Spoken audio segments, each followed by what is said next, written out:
अरे काय झालं काका? काय झालं अचानक? अगं हो हो, एवढी घाबरतेस काय? डॉक्टर आहेस तू. डॉक्टर असले म्हणून काय झालं? तुमची मुलगी पण आहे ना, मग घाबरणारच. घाबरू नको ग. काय झालेलं नाही मला. काल थोडस ठीक आहे. काय हे काका, काळजी घ्या ना. कशाला इतका स्ट्रेस घेता तुम्ही? मी स्ट्रेस घेतोय दिसतंय का? तू तू स्ट्रेस घेऊ नकोस. काका, पुन्हा ताईने काही नको ते विषय काढले का? आपण त्याच्याबद्दल बोललो नाही तर जास्ती बरं नाही का? तू मला बघायला आलेस ना, बघितलंस ना, मला काही झालेलं नाही. माझं काय दुखणं आहे ते माझ्या बरोबर. तू स्वतःकडे जरा लक्ष दे. माझ्याकडे?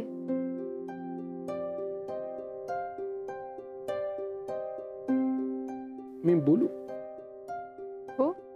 तू जेव्हा दिल्लीला गेलीस ना, तेव्हा जायच्या आधी आपण भेटलो होतो, तुला आठवत असेल. मानसी, त्यावेळेला तुझे काय सांगितलंस ना. पण मला विक्रांतबद्दल जे वाटतंय त्याला सलील प्रेम असं म्हणतोय, आणि त्याला तसं का वाटतंय याची 10 उदाहरणं दिली त्याने मला. तो 10 नाही 100 उदाहरणं दे. तू त्याला सांगायचं, स्पष्टीकरण द्यायचं, त्याला समजवायचंस. नाही करू शकले मी. का? कारण तो जसं जसं बोलत गेला तसं तसं मला त्याचं म्हणणं पटत गेलं काका. त्यानंतर मी फार बदलून गेलो. म्हणजे फार विचित्र अवस्था झाली ती. काही गोष्टी मला एकट्याला माहित होत्या, कोणाला माहित नव्हत्या, मी सांगू शकत नव्हतो. काय त्यावेळेला तू सलीलचं बोलणं खोडू शकले नाहीस. सलीलला विक्रांतच्या डोळ्यात जे तुझ्याबद्दलचं प्रेम दिसलं होतं. मला माहित नाही तुम्हा दोघांमध्ये काय आहे, पण सुंदर, रसरशीत आणि एक गोड असं नातं आहे. तुमच्या दोघात प्रेम नसेल ते दुर्दैव आहे की तुम्हाला माहित नाही ते प्रेमच आहे. हे विक्रांतलाही माहित नाही की हे प्रेम आहे आणि तुलाही माहित नाही. ते प्रेम विक्रांतच्या डोळ्यात बघायची तुझी हिंमत झाली नाही, म्हणून तू इथून जाण्याचा निर्णय घेतला. दिल्लीला गेलीस, 3 वर्ष तिकडे होतो. उत्तम, काही प्रॉब्लेम नाही. तो तुझा स्वतःचा निर्णय. पण मग आता हे काय चाललंय? 3 वर्ष तू त्याच्याशी संपर्क सुद्धा ठेवला नाहीस. मग आता का? तुला असं वाटत असेल की त्याची जी काय नंतर अवस्था झाली ती तुझ्यामुळे झाली, म्हणून तू असं वागतेस? ईशासाठी वागतेस की स्वतःसाठी वागतेस? मला तुझ्याकडनं कुठलंही उत्तर नको आहे. मला फक्त एवढंच म्हणायचं की तू जरा याचा नीट विचार कर. काका, मला खरंच वाटतं विक्रांतच्या डिप्रेशनसाठी मी जबाबदार आहे. मग 3 वर्ष त्याच्याशी संपर्क न ठेवणं हा त्याच्यावरचा उपाय आहे का? नाही, उत्तर नको आहे मला. उत्तर काय आहे ना, ते तू शोधायची गरज आहे. ते जास्त महत्वाचं. छान गप्पा चालल्या आहेत. हा, आता बरी आहे ना तब्येत? काय नाही, आता मुलगी आली ना माझी. काय बोलताय काय एवढं? जरा सेकंड ओपिनियन घेत होतो. बरं, तुम्ही दोघं काय घेणार? म्हणजे चहा, कॉफी का तुमच्यासाठी गरम सूप आणू? एकत्र? मला काही नकोय. तिला काय होतं विचार. तू काय घेणार? काहीतरी घे ना. नाही काकी, काहीच नको. निघते मी आता. काका, यू टेक केअर. तू सुद्धा सांभाळून जा. हो, येते का?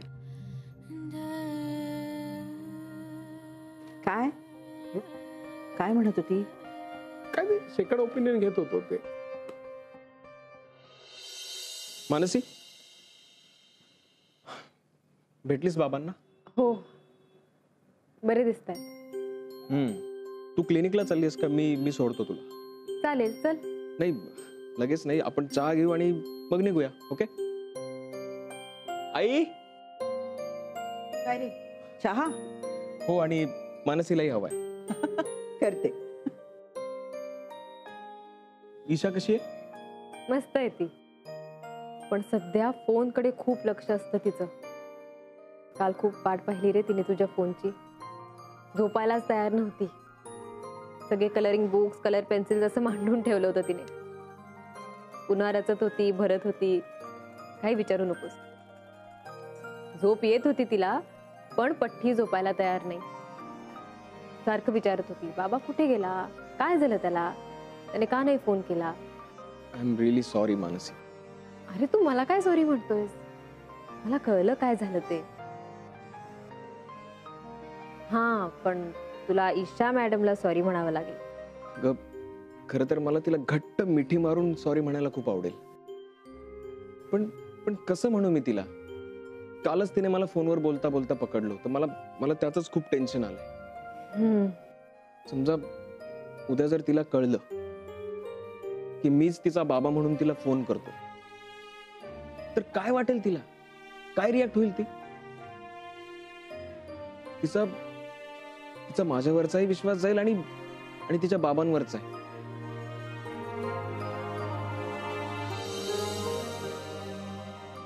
ईशा, तुझी मम्मा आले नाही अजून तुला न्यायला?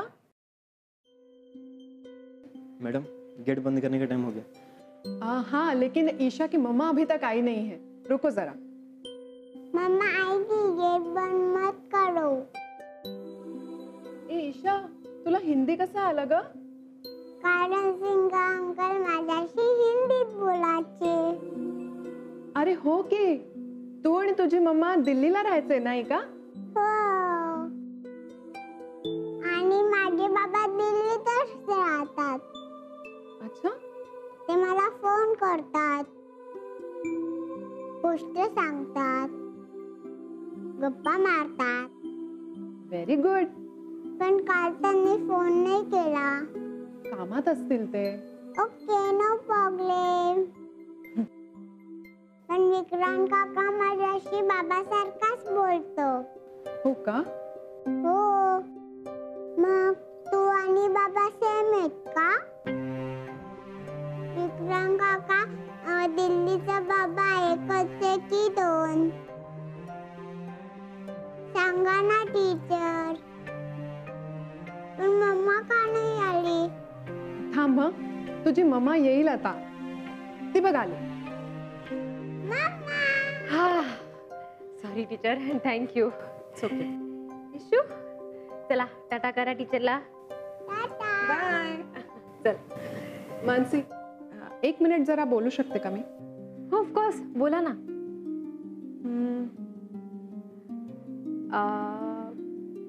इशू बेटा,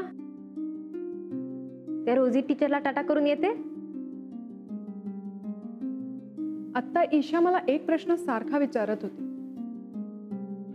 ती विचारत होती की तिचे विक्रांत काका आणि बाबा सेम आहेत का? ओह, मला याचा अर्थ काहीच कळला नाही, म्हणून मी मला कळला अर्थ टीचर. मी समजावते तिला. नाहीतर ती मला परत परत तेच विचारेल आणि मला तर काहीच माहिती नाही. नाही नाही नाही, मी करते तिला एक्सप्लेन. मी समजावते तिला. थँक्यू.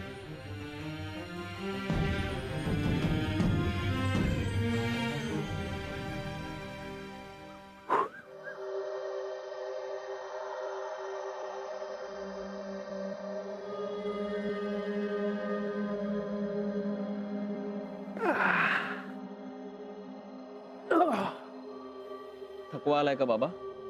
आता काय वय आपलं, थोडासा येणारच. एखादी फेरी मारायची का अजून, की आज जाऊन बसायचं? मारली असती एखादी, पण आता बसलोय. जाऊ दे, उद्या उद्या उद्या. बाबा आय एम रिअली सॉरी. काल भांडण झालं आणि त्यामुळे हे सगळं. अरे ठीक आहे रे, चालायचं होतं असं.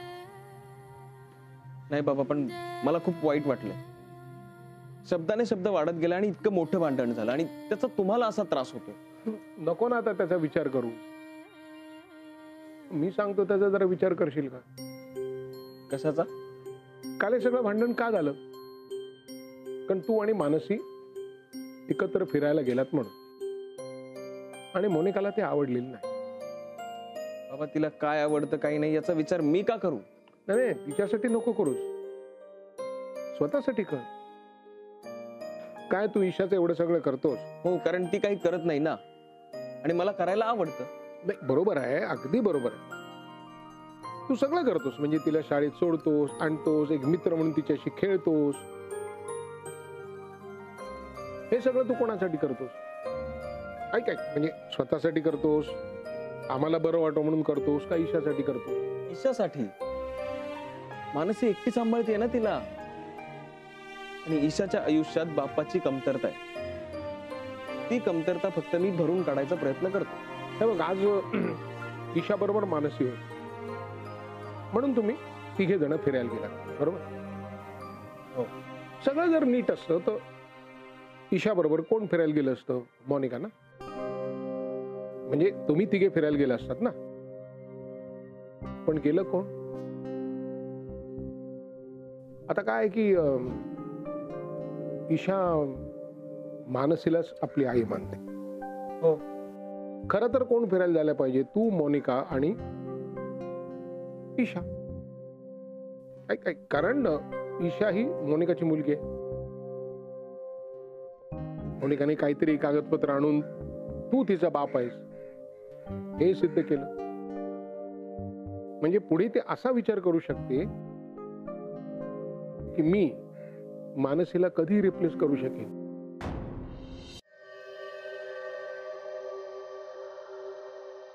अगं मानसी, तू आत्ता काय सगळं काम काढून बसलीये? झोपायचं नाहीये तुला? झोप येत नाहीये ग, म्हणून सकाळची काम आत्ताच उरकतीये. ईशा झोपली ना मगाशीच? हो, माझी झोप उडवून झोपलीये ती. का?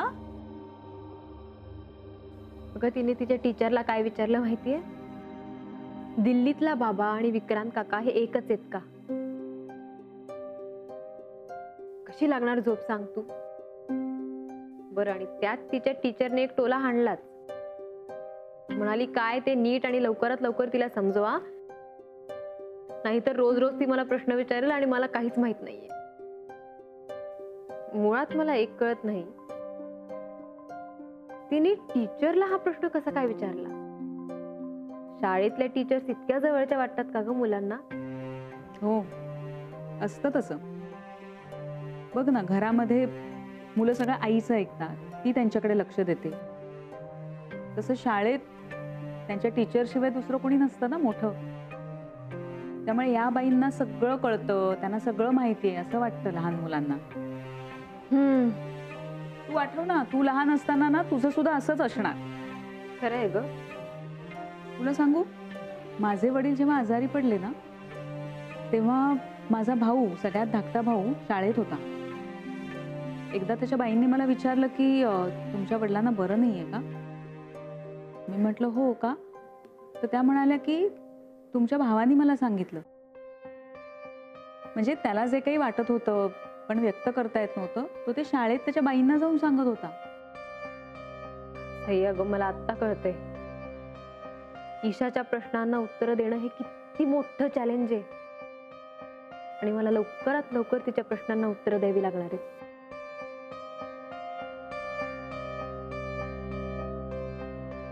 Good night. Good night.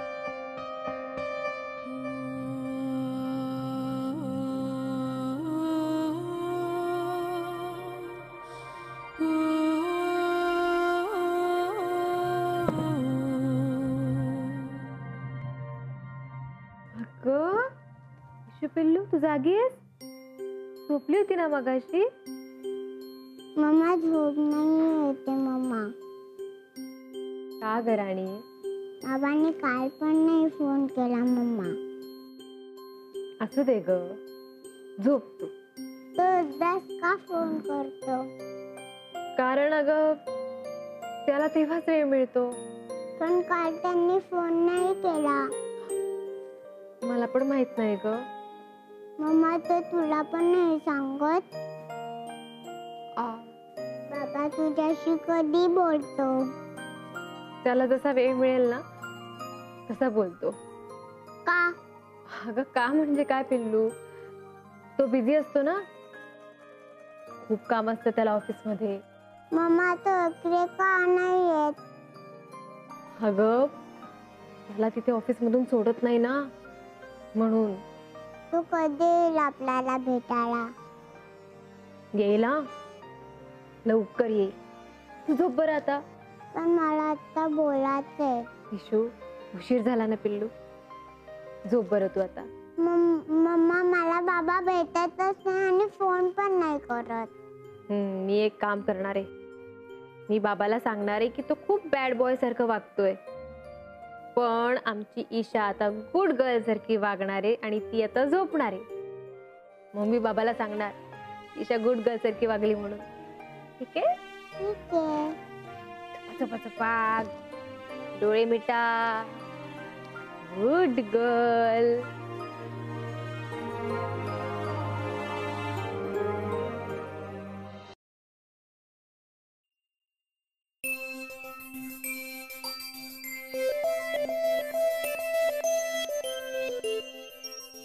ए, हात धुतले? नाही, पण खूप भूक लागली दादा. अरे शिरा तुमच्यासाठीच आहे, पण हातपाय धुवून झाल्यावर. हे राहू दे ना ग आई. हे बघ, साफ तर आहेत. मी तुम्हाला किती वेळा सांगितलंय, हा? जंतू हे दिसत नाहीत, पण ते असतात, कळलं? आणि तुम्ही असं हात न धुता जर खाल्लं तर ते जंतू तुमच्या पोटात जाणार आणि तुम्ही आजारी पडणार. आता कळलं. आता कळलं ना?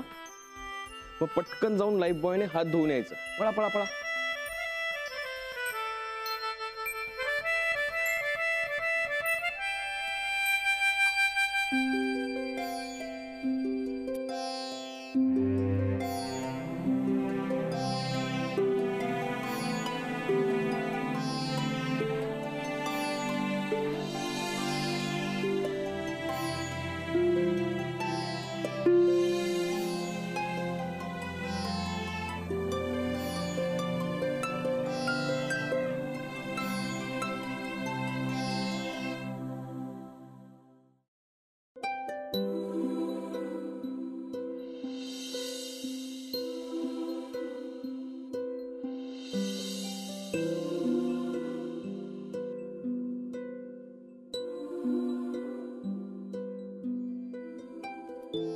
आता हे बघ.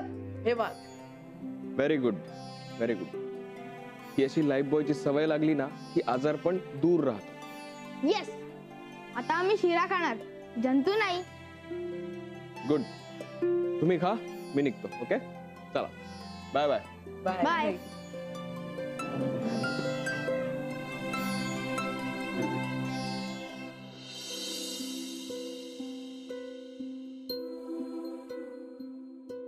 मी तुझा डबा आणते. हा, मम्मा विक्रांत काका कधी येणार? अरे हो. तू 1 to 10 मोज, मग बघू तो 10 म्हणायच्या आत येतो का. चाल. 1 2 3 4 5 6 7 8 9. अरे आला की टोपण तू 10 म्हणायच्या आत. अरे वा, मग मला तर बक्षीस मिळायला पाहिजे. काय बक्षीस देणार तू? मी तुला गोष्ट सांगू? हो, चालेल. अरे बापरे, येतो गोष्ट सांगणार. तुम्ही बसा, मी माझी कामं आटपून येते. मला ऐकायची आहे गोष्ट तुझी. हा, सांग. मला माझ्या बाबांनी गोष्ट सांगितली, ती गोष्ट सांगू? हो. ओके. एक हसते भावडी, तिला खूप छान छान खपरे असतात. मग तिचा छोटा हुबू आणि तिचा स्मॉल बेबी. मग त्या घरात एक शेती राहत असते. आणि मग तो फ्रॉक हरवतो आणि मग ती डॉल तो फ्रॉक शोधत असते आणि तिच्याकडे एक फेवरेट डॉगी असतो तिचा. तो पण तिला फ्रॉक शोधायला मदत करत असतो, पण फ्रॉक सापडतच नाही. मग ती डॉल खूप रडायला लागते, खूप रडायला लागते आणि मग त्या डॉलची आई येते. आणि ती विचारते आमच्या डॉलला काय झालंय रडायला. काका तुला कसं माहिती ही गोष्ट? म्हणजे ही तर माझ्या बाबांची गोष्ट आहे.